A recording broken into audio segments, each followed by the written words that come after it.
We are here, the Dennis and Andy Show, with another movie review in a few. This time it is, as you saw, no pun intended. See what I did there? Saw 10.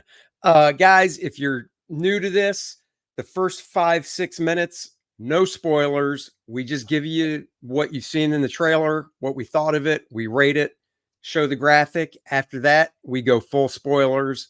So let's dive into it. Saw 10.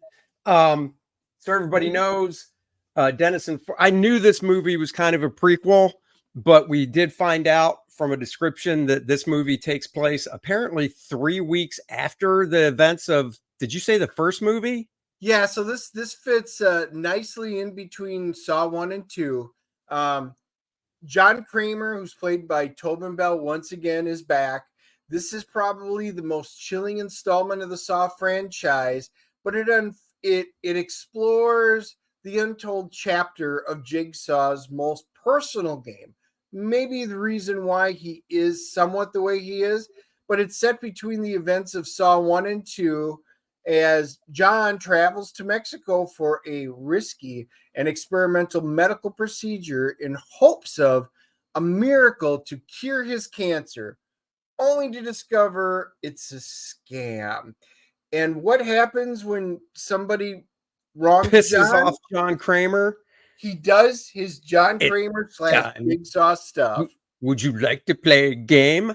Yeah, so, Tobin Bell's back. It is weird doing a movie that takes place just 3 weeks after the first movie, considering the first movie came out in 2004. He was about 60 when he filmed that.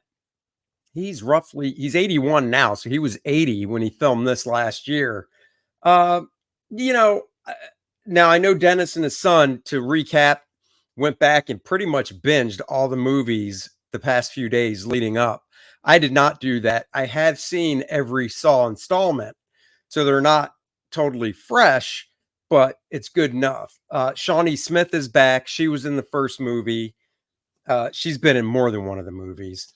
And basically, Shawnee Smith's character, as a refresher, this is not a spoiler, she was one of the original victims, you could say. But the thing with Jigsaw is, Tobin Bell's character, John Kramer, is he sets these games up, games. And if you do what you're told, you can survive them, but you will pay a physical cost of something. I mean, that's the whole point. And he gives you basically 3 minutes to get out of his death trap. And she survived, and he lives up to his word. If you survive, you get to go free. So, like Dennis said, he's battling cancer. If you've never seen the previous movies, you probably do want to see at least the first 3, I would say, to get caught up for this one. I'm not necessarily sure. No, 5 through I 9. agree. After seeing them, it helps because there's those moments when Amanda first appears and you're like, hey, if you've never seen any of the other ones, you don't need to. That is the cool thing about this, because it is, for the first time, a straightforward John Kramer story where he's actually the focus of the story versus just the villainous bad guy in the background where, he's setting everything up. So, but you absolutely don't need to. That is kind of the neat thing about it. They wind up putting together a really decent cast.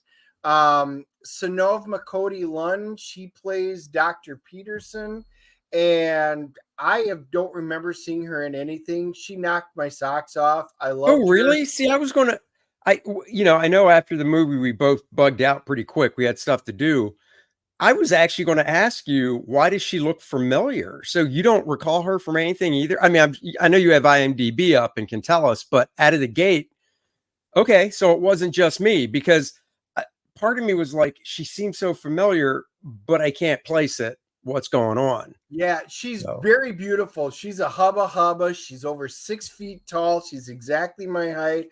And, you're like, wow, she's a knockout. And then wow, she has a mean streak in her. And I was like, oh, she was very versatile in this role. I loved her. She really, to me, became the bad guy of the show. But I loved it. I loved what she Well, did with it. And all the supporting cast of the people in the hospital, Gabriella, Diego, the little kid, Mateo, the other doctor, Valentina.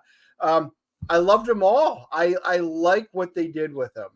yeah, it was a nice tight cast movie. The thing about these is they don't have to go big budget. People ask, why do you like these movies? And part of it is because to see the different tricks, I guess you could say, they come up with for John Kramer to put his, victims in devices. And part of it's because they use a lot of practical effects, and I like practical effects. Story wise, without, like I said, non-spoiler part of the show, story wise, I thought it moved along nicely. It did get you more into the mind of John Kramer. And the one thing I'll say about the Saw movies, and obviously they didn't predict when the first one came out, we're going to do 10 of these over the span of, 20 years. They do a really good job of telling a through story through every movie, connecting them, that gives the impression they knew what they were doing all along. Yes. And that is one of the things I like about the Saw movies, is they do that. They're really well thought out. They're just not typical slasher type movies. There are definitely twists in this movie, which we'll talk about later. And I don't know. Anything else, or do you want to rate it? Yeah, I was going to say the setting's beautiful. It's right outside Mexico City. They do a nice job of kind of taking you through some of the highlights of going, through it. I enjoyed the heck out of this, and I'm surprised. I kind of wanted to see creators. That was kind of what I really wanted to see yesterday, but we had chose this. Going to stick with it, and I'm very glad we did. And yeah, let's just rate it, and so we can move on to the spoilers. Okay, I will go first, and you know what? I gotta say, maybe it's just how I am with these type of movies. I really liked it. I'm giving this one an 8.0. Well, yep, I'm right there with you. I'm actually giving it a 8.5. It's probably my favorite of the Saw movies. Other You than said the an original. 8.5. Wow. Other than the original, I was gonna say that one is still my favorite, but yeah, yep, I'm 8.5. Loved it to death. Wow. That is, I got to be honest. I didn't expect you to go that high. I thought when I said an 8, you'd probably come in 7.5 or maybe at 8, but kudos. I went in this kind of with the perceived notion after just watching the other ones. This is going to be a 6.5 movie, and way better. I was about to hit the graphic to go into the spoiler section, but before, anything from IMDb and Rotten Tomatoes yet? Yeah, hang on. IMDb is a 7.5, and like I said, they're usually 1 to 2 points low. So, that's right there. And Rotten Tomatoes, critics are giving it an 85. No audience score once again. So damn, I think something's going on with Rotten Tomatoes, that they're not posting any of the audience score, and I know the audience people have been doing it, so whatever their reason, but we'll have to find out later. But anyway, the critics actually agree with us. Wow. All right, guys, like, subscribe, share. After this graphic, we're talking spoilers, so thank you for watching this part, and we'll see you guys later. 3, 2, 1, spoiler time. One thing out of the gate, this is the one nitpicky thing I had with the movie I want to get your opinion on. So when John Kramer goes to Mexico City, he gets picked up in a cab. The guy has his name because he's paying a lot of money for this procedure. As they're driving to the place, they're They're not in the city anymore, so there's no like buildings around or anything. And this black van pulls up, and these two masked guys get out at gunpoint, and they grab him, and they're like, "What's your name?" And he's like, "John Kramer." And he's like, "Say it again," or "What's your name?" "John Kramer." And they put him in the van, and you come to realize that they take him to this place to have the procedure done. And the doctor there, the 6 foot tall actress Dennis was ogling over, explains that they have to go through these security type procedures because, big pharma's after them, because, they're trying to cure cancer and all this. And of course, big pharma would never want that because of the money, blah, blah, blah. Okay. So that's all fine and dandy. My question is, after the procedure, John Kramer wants to go back because he wakes up in some rehabilitation place that's not on the grounds of where he had the procedure. And the doctor's there, and she says, take this, blah, blah, blah. And he says, "I'd really like to thank everybody else that was part of the team." And she's like, unfortunately, you can't, you're at a different place right now. It's for security reasons, blah, blah, blah, whatever. Well, he ends up buying this bottle of tequila. It's not important of why, to give as a gift to Gabriella. She's kind of like the assistant that met him at the door when he got to the place originally. And next thing you know, he pulls up in a taxi cab at the place that he was taken to in a van, and I'm like, how did he know where to tell the taxi to take him? So they showed it. So in the beginning, when he's on the grounds, you see him when he's making notes, he makes different notes. When he's in town and he's sitting on there, he's drawing like the towers. He lists what the tower is. Then you see his vector graph. And so he's got 30 degrees. So he is pinpointing all the different landmarks in the different areas that he is. I got it. And he did it. So they got actually that. did show it. You had to really be close, but yeah, they did. Yep. Nope. I remember that scene exactly. And dude, that is so funny. I do remember that scene, and I just didn't connect those dots. So, okay. So there's not a hole there. So that's good. What else do we talk? So real quick, get back to the movie then, of the important stuff. Like you see in the trailer, he finds out that it was just a big scam, and you don't scam. And this is when he finds out, when he goes back to the place to deliver the gift of tequila, everything's basically gone. The operating room is just a shambles. Stuff's cleared out. And he pieces it together. We won't give everything away of how, but it's pretty simple how he pieces it together and realizes he was taken. Yep.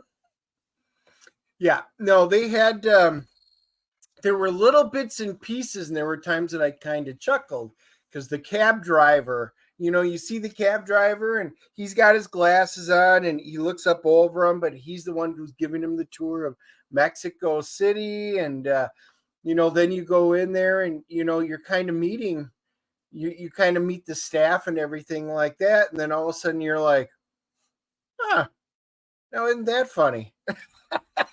But I was like, well, maybe not. Maybe I'm wrong on this. And anyway, it winds up panning out. So all of the staff winds up being there. You get to meet them. You enjoy them. You like them all. Gabriella, you really kind of fall for her because she's this younger kid and she's just there, and she brings them the local tequila for good luck and all of this. John's at home. He's at ease. And this is all after he meets a guy from his support group. There's a cancer support group named Henry Kessler. And Henry said, all of a sudden, he doesn't look sickly. He had looked sickly in the meeting, and he sees him all these months later. He's bulky, he's strong, and he goes, "You look amazing." He goes, "Thanks." And he goes, "Would you tell me how?" And this is when he sits down and goes, "I found this place. It's not a sanction. They give you this cocktail and do surgery." And he lifts up his shirt and there's this large scar, and he goes, there's surgery and stuff. It's my war wound, but it cured me, and it was terrible, but it was worth it in the end. And he's the one who gives John Kramer the information, and he starts researching it and finding out and all this really cool stuff. And that's what leads him into it. Now, yep. What I was going to say about that is, and you know what? This is not the first movie to do this mistake. It won't be the last. The problem with it right out of the gate was, as Dennis said, this guy was in the cancer support group. And as soon as they showed him in the cancer support group, it's a recognizable actor. It's not an actor that you would just bring in for like a day rate. Like everybody on the doctor's team, you've never seen before. You know, I'm not saying they're not there. I mean, you just haven't seen them before. You wouldn't look at anybody on the doctor's team and go, oh, they're from this or they're from this. And even if you did, it doesn't matter because they're on the doctor's team. But when you're trying to basically plant a shill for the audience to swerve them in a different way, you cannot use an actor that is known for stuff that you've seen a lot, because if the audience is smart, like Dennis and I are, you'll automatically go, oh, he's a plant. And that was the problem, for me at least, with this guy when him and John were talking, and he was like, oh yeah, I got this, you know, in Mexico City, this doctor did this and this. Look, here's my scar. I mean, right out of the gate, my thought was, oh, he's in on it. He's the guy that goes and dupes the other patients to get there. So yep. I really wish they would just cast somebody that's not a known quantity for roles like that, because you do that, you just give it away. And they did, because we were right. So the next part we really probably got to focus in on is really the games that they play. I mean, once again, these were, you know, that's the one thing about all the different Saws. The innovative way that they do, where a person can set themselves free in the game, and you know what they have to go through, how they're going to wind up maiming themselves in order to free their soul. And some of the most innovative were in this one, some of the most graphic. I thought it was top notch on that end. I really liked what they did. The big twist towards the end, that was the only thing that I wish, my son and I were talking about on the way home. We both wish they would have changed it a little bit different. And the kid Diego shows up, and oh my God, he's not supposed to be there. And then it's a 2-person platform, and then they wind up getting out of it, and it winds up being the big trap at the end. And I almost really wish that instead of that, the Parker Sears, he showed up trying to pretend, oh yeah, I got screwed too, I'm upset. He's one of the other guys that was just finishing up treatment when John got there. And we're like, oh my God, he's part of it. Yeah, he's a complete setup and stuff. It would have been the best twist if he really had been screwed and really was there to enact revenge. But then they would have had to explain how he found him in the first place, which was on there. But they could have worked that in. I think that would have been a much more powerful twist on it. But with that being said, it was definitely some of the most innovative. I enjoyed every aspect of this. The characters, the settings, the different methods of the game, the long story in the beginning, which builds up his humanity and his personal life and what made him who he was. I think we finally got the missing pieces from all the different Saws to fill in John Kramer. Few nitpicky points, a few things I would have liked to have seen, but overall, this movie was highly enjoyable. And if you're a Saw fan, it's a must-see. Yeah, and we won't go into the different devices because that is a thrill to actually see. I don't want to ruin those. I did like how, because most of the Saw movies, they incorporate stuff that John builds because he's an engineer, architect, blah, blah, blah. But he's in Mexico City. So going into this movie, I was like, well, how's he going to take the time to build all this crap? They did a very inventive way of getting around that. It was definitely more of what I liked about it was, without giving away any of the death traps that people had to get out of, was because he wasn't in his home base, we'll say, he had to get creative and almost MacGyver stuff is the best way I'll say it. He really did just go, all right, I'm going to make traps for these people. What I got laying around to MacGyver stuff together in a short period of time.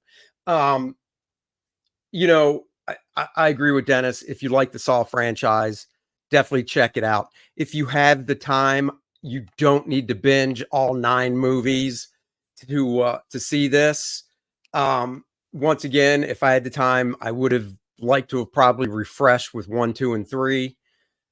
So if you can do that, if you can't, don't worry. They do a good job with it. Shawnee Smith was great. So there you go.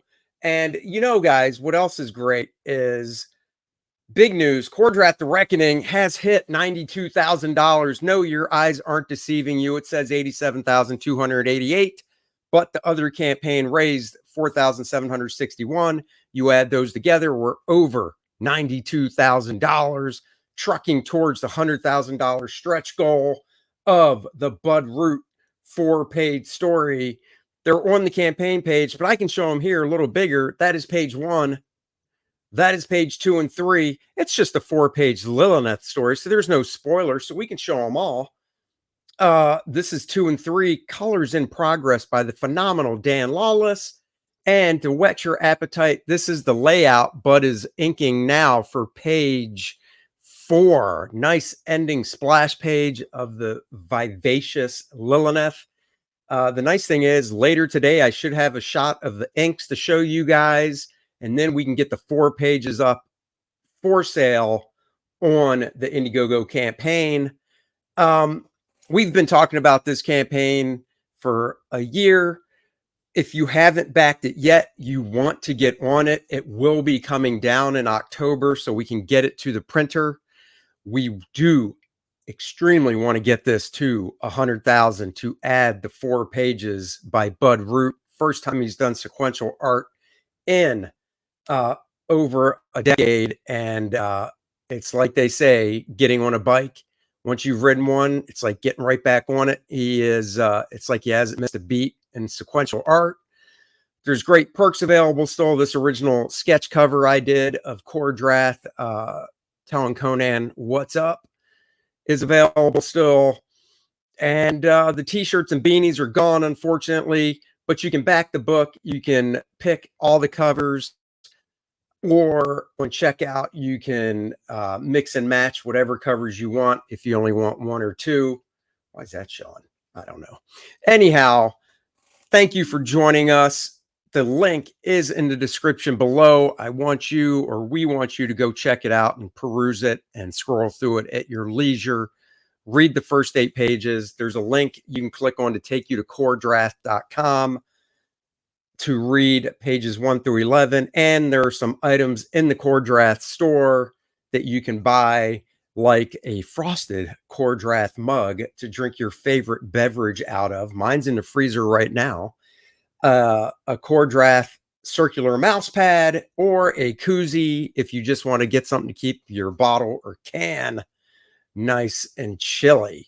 So guys, go check out that stuff, and we will be back next week with a guest that we'll announce later. So until then, everybody, thank you for joining us, and we'll catch you next time. Bye bye, everybody.